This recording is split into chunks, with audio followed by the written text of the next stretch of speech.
So ayan, nagsalita na nga ang mag-asawang Diskaya about doon sa mga sangkot na DPWH and kongresista. Maganda. Ako, happy ako dyan.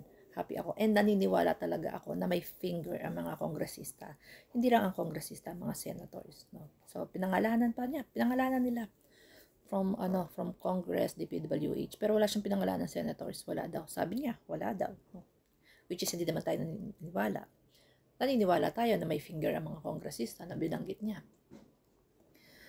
So, ngayon, lahat po ng itong sinasabi ng mga Diskaya is pinangalanan pa lang po.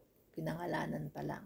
Pero kapag pinangalanan mo ng ganyan, kailangan may kaakibat yan na resibo na magpapatunay na talaga sila ay sangkot.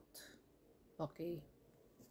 Kasi kung puro lang po tayo kwentong kutsero, papangalanan mo, wala kang resibo, wala kang katunayan na ni-receive, sa kanya na talaga napunta, ay wala pong pupuntahan yung kaso. Tandaan po natin, no?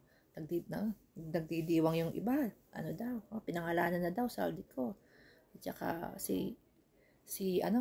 Romualdez. Magdiwang. Kahit kami nagdidiwang po kami. Ano? Kasi matapang niyang pinangalanan. Pero dapat, hindi siya maharlika. Kuda-kuda. Kailangan may maipakita siyang resibo na talagang sangkot. At ito po yung nakakaduda. Yan po lang paulit-ulit nung sinabi.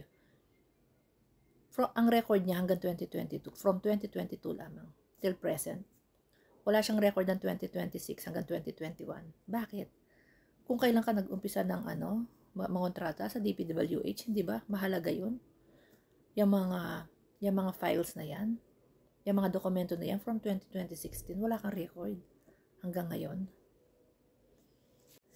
Ikaw na multimillion company, may-ari ng multimillion company, wala kang record. Mahigit 200 ang staff mo, walang nagre-record from 2016. Buti pa pala itong si alias Totoy ng missing sabongero. But 35 years, may mga record siya. Wala siyang employees. Sa kanya lang. 'Di ba recorded? Itong mag-asawa na ito, wala daw silang record. Doon pala magdududa ka na, 'di ba?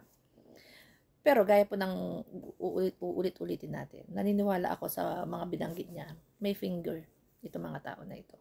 Wala tayong sinasanto po dito. Hindi tayo panatiko ng politiko, no? Alam natin yan. Kahit si BBM, sinabi niya na yan. Kahit kaalyado niya, kung gumawa ng anomalya, hindi ka na niya kaalyado. Ganun po yun.